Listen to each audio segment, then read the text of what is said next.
Está começando mais um Banqueta na Assembleia, tudo que impacta a vida dos mineiros e das mineiras. Hoje nós temos um convidado especial, que é o deputado Rafael Martins. Deputado, queria te agradecer pela presença, por poder nos receber, sua equipe, que é uma equipe que eu tenho um carinho especial. Queria dizer que vai ser uma conversa muito legal, muito leve, muito bacana. Bom, quero te agradecer, Theo, né? Um prazer poder falar para a sua audiência, para essa audiência qualificada. Muito feliz, né, de você ter nos escolhido para participar logo desses programas, né, de início aí desse projeto, que é muito bacana. Muito obrigado. Deputado, o que te motivou a sair das telinhas e vir aqui dedicar sua vida para a vida pública? Olha, essa pergunta ela é muito importante porque, na verdade, a gente explica um pouco esse início de trajetória, né? São 20 anos dedicados para a televisão, 20 anos defendendo a população nas telinhas, saúde, educação, infraestrutura. Quantas foram as reportagens que nós fizemos em Ribeirão das Neves, por exemplo, né? Mostrando a realidade da população. E, naturalmente, isso acabou me levando para a política, né? Eu comecei a enxergar a possibilidade de fazer além, fazer mais, porque na televisão você denuncia, você mostra, você cobra explicações e do lado de cá, do outro lado do balcão, como a gente diz, a gente apresenta a solução. Porque na condição de jornalista, repórter, defendendo a população, você apresentava, mostrava o problema. Agora não, agora a gente é o agente de transformação. Isso acabou me trazendo naturalmente para a política e eu tenho sido muito feliz e muito realizado fazendo o que eu faço. Da onde que surge as demandas que você apresenta aqui na Assembleia? Um pouco também relembrando o trabalho quando era jornalista ou é a demanda do seu mandato, que é um mandato muito popular, que a gente vê que você caminha por Minas Gerais, desde lá de Extrema até lá no norte de Minas, Exato, Vale de Jequitinhonha.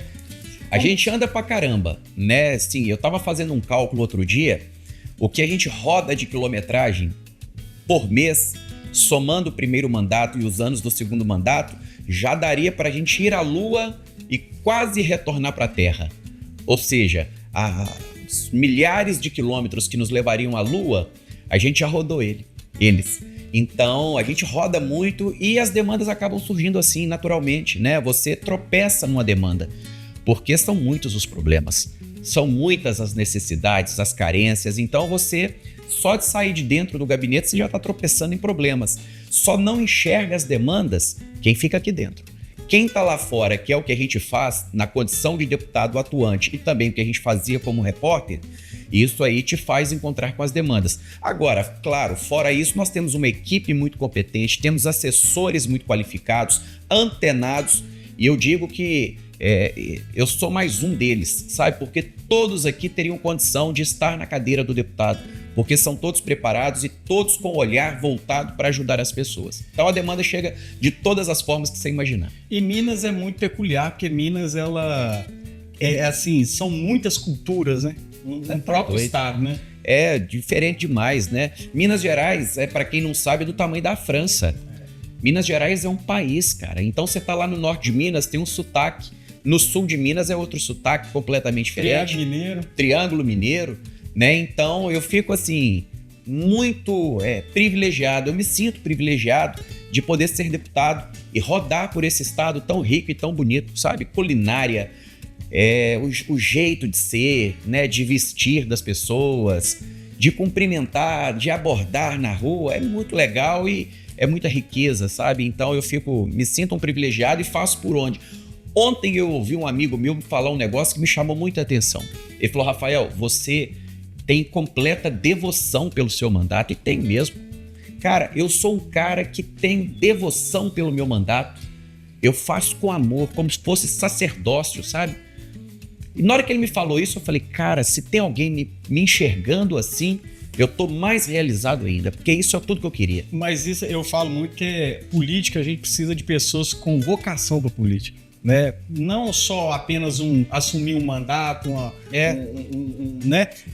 Ter vocação mesmo. E assim, eu até admiro isso e tomara que o senhor continue nesse caminho, porque a gente precisa disso, oxigenar essa política que a gente tomara mesmo, cara, tomara mesmo que eu continue, né? A gente vai viver um processo no ano que vem, né? Tá se aproximando, inclusive. As pessoas perguntam, Rafael, e aí, você vai continuar sendo estadual? Você tem pretensão de ser deputado federal, né? Se candidatar para uma outra situação? Cara, eu tô tão realizado como deputado estadual que eu não penso em ser nada mais além disso. Sabe, eu gosto disso aqui, eu gosto de respirar o mesmo ar das pessoas. Eu digo que a gente só transforma uma realidade quando a gente conhece de perto aquela realidade. Você não consegue enxergar o drama daquela pessoa, sentir a dor daquela pessoa, se você não estiver vivendo aquela realidade ali. Como é que eu quero ser o deputado de Ipaba, que fica no Vale do Aço, por exemplo? Eu quero ser o deputado mais votado lá, eu quero ser reconhecido por fazer um bom trabalho lá, se eu não conheço a realidade daquele município. Eu preciso entender aquilo, e você só consegue fazer isso vivendo ali, respirando daquilo ali, comendo junto com aquelas pessoas. Eu costumo dizer, até eu estava falando com um deputado sobre o livro que eu escrevi, e no livro eu falo assim, a gente só dá valor pro preconceito quando ele bate na sua porta. Que é isso, e quando você vive a realidade, você de fato vê que assim, poxa, uma ação do meu mandato está podendo ajudar a mudar a vida de alguém, que eu acho que é isso. Se a gente conseguir mudar a vida de uma pessoa... Valeu tudo, cara. Valeu tudo. Vou te contar uma história que passou comigo no primeiro mandato. Foi um menino, uma criança da Zona da Mata, a mãe dele, desesperada. Eu vou contar isso aqui rapidamente, porque nós estamos com tempo limitado. Mas a mãe desse menino me ligou no meio do mandato, ligou aqui no gabinete e falou, olha, pelo amor de Deus, ajuda meu filho, porque ele vai ficar cego. Ele tem um problema neurológico, já ficou cego de um olho, vai ficar do outro. Eu não sei mais o que faço. Aqui na região não tenho como tratar desse menino. Ajuda, pelo amor de Deus. Foi um apelo desesperado de uma mãe. O que nós fizemos? Movemos céu e terra, ligamos para quem tinha que ligar, corremos atrás e tudo. Resultado, o quis do destino que a gente conseguisse solucionar o problema daquele menino. O menino veio, fez a cirurgia, passou por todos os procedimentos. Resultado, resolveu a questão neurológica, ele ia ficar cego do segundo olho, não ficou, e está recuperando a visão do primeiro. Que coisa boa, graças a Deus. Cara, deixa eu te contar um negócio que eu penso. No dia que terminar a minha vida pública, no dia que eu não tiver mais mandato, que acabar tudo isso aqui, um dia vai acabar, tudo passa na vida, esse menino, ainda quando ele for velho, ele vai lembrar que existiu um deputado que intercedeu por ele. A mãe desse menino, daqui, sei lá, 50 anos, ela vai falar assim, meu filho enxerga hoje, porque algum filho de Deus que tinha um mandato de deputado chamado Rafael ajudou. Cara, pra mim isso aí já valeu, entendeu? Já valeu meu mandato, já pagou. A Bíblia fala que para Deus uma vida vale o mundo inteiro, né? Uma alma salva vale o mundo inteiro. E eu te digo a mesma coisa. Uma pessoa atendida no mandato vale tudo. Vale para mim todo o sacrifício. Então, são histórias que eu vou levar assim para a vida e ele vai levar do lado de lá. Talvez nós nunca mais vamos nos encontrar. Eu, esse menino, a mãe dele, eu já tive a oportunidade de visitá-lo depois da cirurgia. Que eu faço questão de viver a vida, sabe? Lógico. Não é só resolver, eu quero ir lá, ver como é que tá, como é que ficou depois da operação, como é que ficou depois dessa intervenção, como é que ficou depois desse asfalto, como é que ficou depois desse aparelho de hemodiálise que chegou. Eu gosto de ir lá para ver como é que as coisas estão tocando. O hospital que nós reabrimos em Miradouro, por exemplo, eu vou lá direto, vou lá para ver, tá funcionando o raio-x que nós pusemos aqui, tá funcionando Então, eu vivo isso. Eu encontrei com esse menino, eu não sei se eu vou encontrar mais, né? Não sei se daqui a pouco as vidas vão se encaminhar também para destinos diferentes. Não sei se eu vou encontrar, mas ele vai lembrar sempre. E eu também vou, entendeu? Certeza. O senhor falou em saúde aqui, no ano de 2025 agora, o senhor anunciou que destinaria 30 milhões em saúde. Conta pra gente, esses 30 milhões eles vão ser investidos como? Em equipamento, em custeio? O que esses 30 milhões representam, de fato? A gente fala em emendas parlamentares e muitas pessoas às vezes não entendem a importância dessas emendas. É porque é esse dinheiro chamado emenda que vai chegar lá na ponta para atender a pessoa. Então, por exemplo, o Hospital de Miradouro, eu comecei a falar sobre isso, foi reaberto agora recentemente, ele era só um esqueleto. Nós reabrimos o hospital e equipamos esse hospital com emendas nossas. Então mandamos R$2.750.000 lá para poder equipar e reabrir, pôr ele para funcionar. Está atendendo quantas centenas de pessoas? A pessoa que mora em Miradouro, por exemplo, ela não tem mais que sair de lá para ir em Muriaé receber atendimento, porque alguns procedimentos são feitos lá agora novamente, depois que nós reabrimos o hospital através de emendas. Então, todos os anos a gente ajuda a mandar o recurso para poder manter aquilo de pé. Posso dar um exemplo também de Orizânia, que todos os anos eu mando R$500 mil de recurso para a saúde para manter o atendimento da UBS 24 horas funcionando. Lá o atendimento ia até às 17 horas, agora ele funciona às 24 horas com o médico. Rafael, esse recurso que você manda 500 mil, dá para poder fazer isso? Dá, porque é o médico que vai ficar 24 horas lá, você custeia os 12 meses que esse médico vai ficar lá às 24 horas. Então, o que eu te falo? Dentro desses 30 milhões, tá tudo isso aí. É para comprar remédio, para não faltar o remédio na farmacinha. Lá em Orizânia, por exemplo, o prefeito ele comprou com esses recursos que a gente manda, comprou motocicletas e colocou um baúzinho em cada moto para levar o medicamento para a pessoa na zona rural. Então o cara sobe na moto, a moto ele coloca o remédio lá dentro do baú da moto e vai, zona rural, leva o remédio ali na Dona Maria, no seu Zé, tudo com recursos que a gente manda. Então, dentro desses 30 milhões, são diversas ações, né? 30 milhões esse ano, né? Porque se você for colocar uma média de 30 milhões aí ao longo desses nossos 7 anos de mandato, já passou de 200 milhões. É dinheiro pra caramba. E não é dinheiro meu, nem dinheiro do Zema. É dinheiro nosso. É de todos nós, do pagador de impostos, né? Então, a gente faz gestão do recurso das pessoas, porque tudo bem pagar o imposto, mas esse dinheiro que eu pago, ele está revertendo em quê? Né? Então é esse o cuidado que eu tenho com o recurso que eu trabalho aqui no mandato. Leva dignidade para as pessoas, muito, né? Com certeza. Eu falo muito, eu faço um trabalho no Mário Pena, tem 15 anos. E a gente vê lá pessoas que vêm do município, 8 horas no ônibus, chega aqui 6 horas da manhã, começa a fazer hemodiálise, a quimioterapia, vai até o ônibus, só leva ela depois das 18 horas. Então, assim, ela fica praticamente 24 horas nesse negócio e, assim, é deplorável. Deplorável. Situação, né? É deplorável. Eu tenho um pai que ele até recentemente, ele passava por hemodiálise 3 vezes por semana. Eu sei o que é um paciente dialítico. Eu sei qual que é a dor daquele paciente dialítico e da família que está ali no entorno. Porque o meu pai viveu isso aí, esse processo, uns 3, 4 anos. Por milagre, ele estava condenado a viver na hemodiálise a vida inteira. Por milagre, ele amanheceu num dia, foi fazer um exame e ele está com os 2 rins funcionando a pleno vapor. Olha que loucura, né? Graças a Deus, Deus é maravilhoso, é Deus de milagres mesmo. Mas aí eu estava te dizendo, cara, o Mário Pena mesmo é um hospital que teve ano que já recebeu 2,5 milhões do nosso mandato. Coisa boa. Para quê? Para ajudar, vou falar para a mulher que está nos assistindo, para ajudar aquela mulher a fazer a mamografia bilateral, para ela poder checar as mamas se ela está com alguma situação. Então, esse dinheiro ele é usado para isso, né? A gente faz com muito critério, com muito rigor a aplicação desse recurso para que ele possa repercutir em benefícios lá na ponta. Deputado, alguma de atividade do seu mandato é levar o Corpo de Bombeiros para o Vetor Norte, não é isso? Isso. Qual que é a importância disso para o Vetor Norte? Cara, olha o tamanho do município de Pedro Leopoldo. Vamos falar de uma cidade com quase 70 mil habitantes, pertinho do aeroporto de Confins. É uma cidade referência para todos nós aqui na Grande BH. Lá não tem bombeiro. Com uma área de vegetação extensa. Às vezes você tem ali uma situação de incêndio e você não tem para quem recorrer. O posto mais perto que tem de Pedro Leopoldo, por exemplo, está lá quase em Belo Horizonte, na divisa ali de Vespasiano. Então nós precisamos ter essa atenção.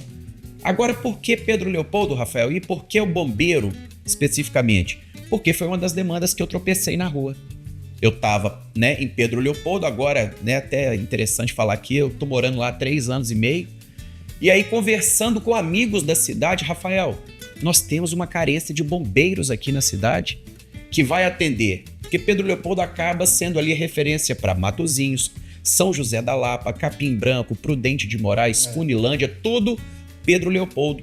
E lugar nenhum ali tem bombeiro. Então, se você pega Pedro Leopoldo e estabelece ali um posto avançado, uma base, você vai virar referência para aqueles municípios ali que nós temos uma área rural muito extensa, como eu disse, uma área de vegetação, e quando tem um incêndio, se tem bombeiro disponível, é só quase na divisa com Belo Horizonte. Pedro Leopoldo é a cidade do meu grande amigo Dirceu Lopes, nós trabalhamos junto, ele foi secretário de esporte junto comigo. Dirceu Lopes é referência. Referência, lá, né? Em Pedro Leopoldo eu só ouço falar em Chico Xavier, porque muitas pessoas ainda não sabem, mas Chico Xavier é nascido em Pedro Leopoldo, é terra de Chico, terra de Dirceu Lopes, E se Deus quiser, eu quero construir um legado lá. Terra do Rafael Martins, é isso aí.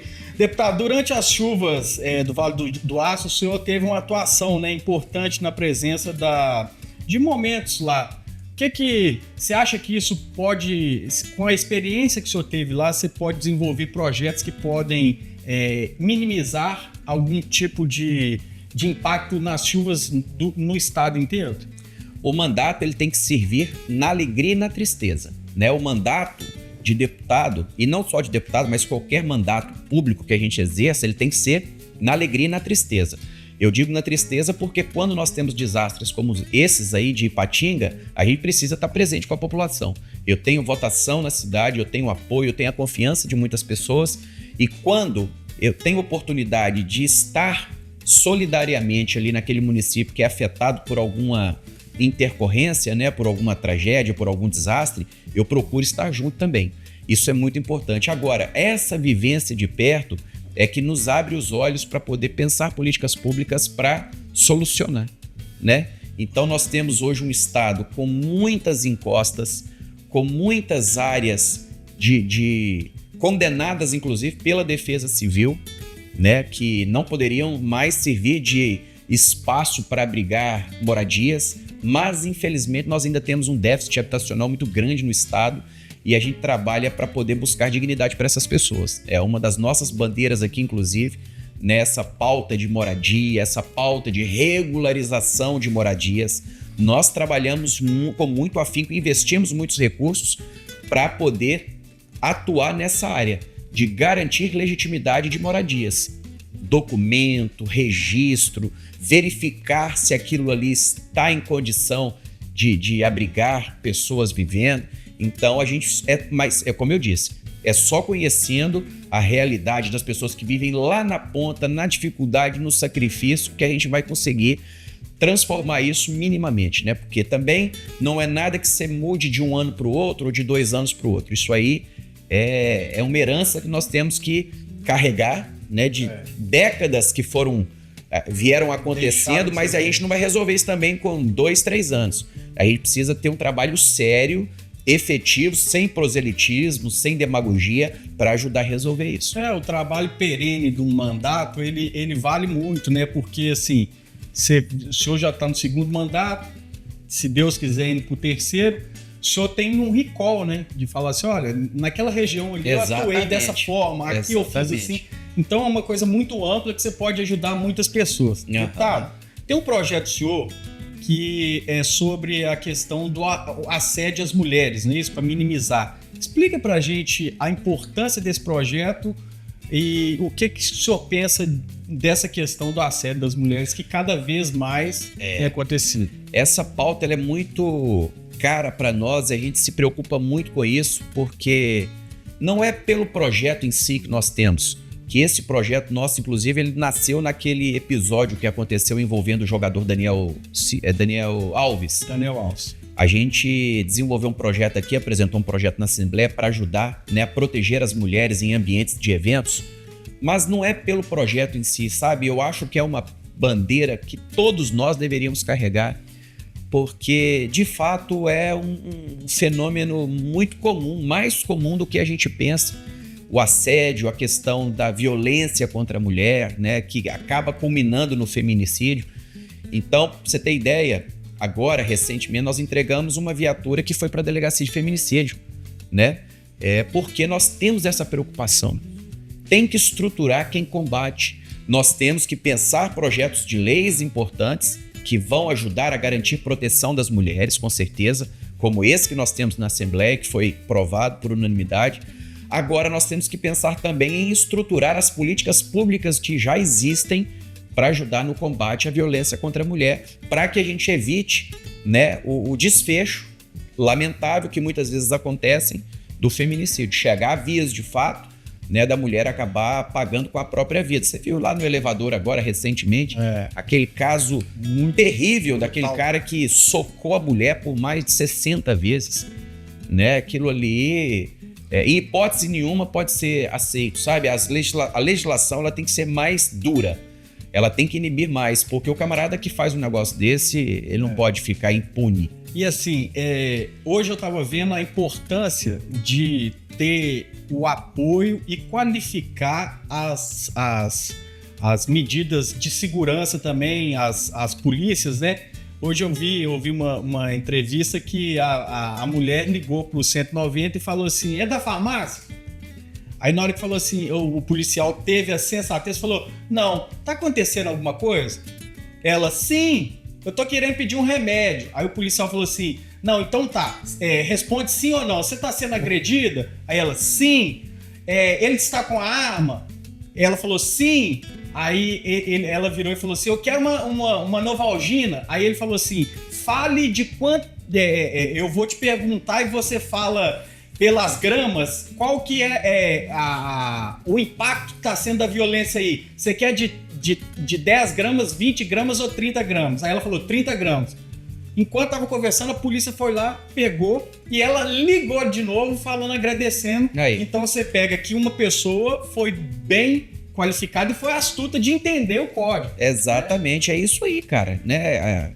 A gente precisa realmente proteger, né, a mulher e eu trabalho para isso. Não é, né?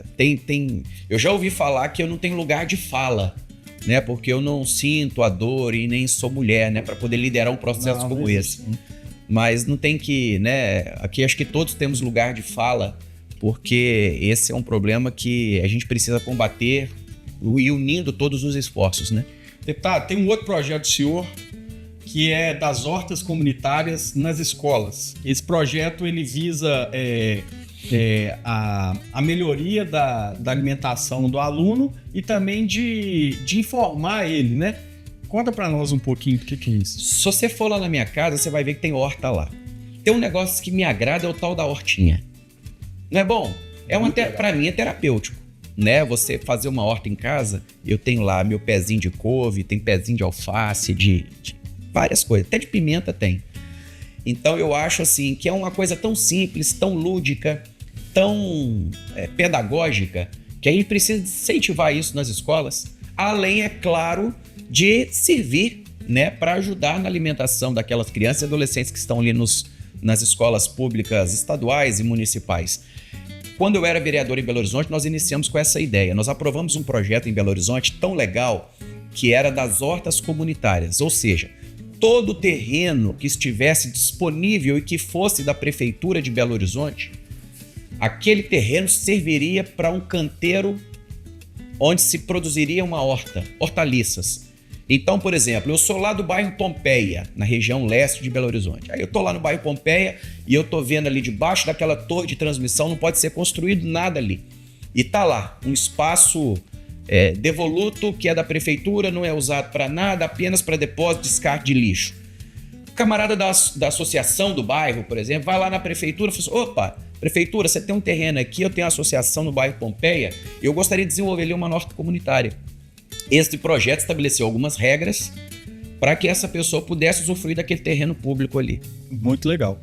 E dali o camarada poderia comercializar aquilo, um percentual poderia doar para as escolas daquele bairro. Olha que interessante. Muito legal. A gente resolveria vários problemas com um projeto só. A gente daria uma aula de cidadania para crianças, adolescentes e os adultos do bairro. A gente resolveria um problema de terreno abandonado para limpeza, terreno abandonado que você ia manter um terreno cuidado, ele não ia servir como descarte de lixo nem de entulho. Você resolveria o problema econômico daquela associação, você poderia estar vendendo ali a preços módicos sociais ali no próprio bairro, e ainda poderia fornecer para as escolas públicas daquele mesmo bairro. Olha quantas situações você não cria com um projeto desse. Um projeto aparentemente simples, mas com uma grandeza de significados que não tem nem como descrever, né? Política por vocação. É isso aí, e por devoção. Isso aí, né? Deputado, vamos fazer um pinga-fogo aqui, mas eu quero que o senhor responda sucintamente. Você só não me perguntou ainda e eu gostaria de esclarecer. Porque não fui perguntado, mas tem um negócio que eu gosto demais de falar. Fica à vontade. Você não me perguntou o time que eu torço. Vila Nova não é. Você sabe por quê? Porque o meu time é um time... não vou chamar ele de... É um time diferente, porque você não vê torcedores em qualquer esquina desse meu time. Você vai pegar aqui na Assembleia, apenas eu e mais um somos torcedores do América Mineiro.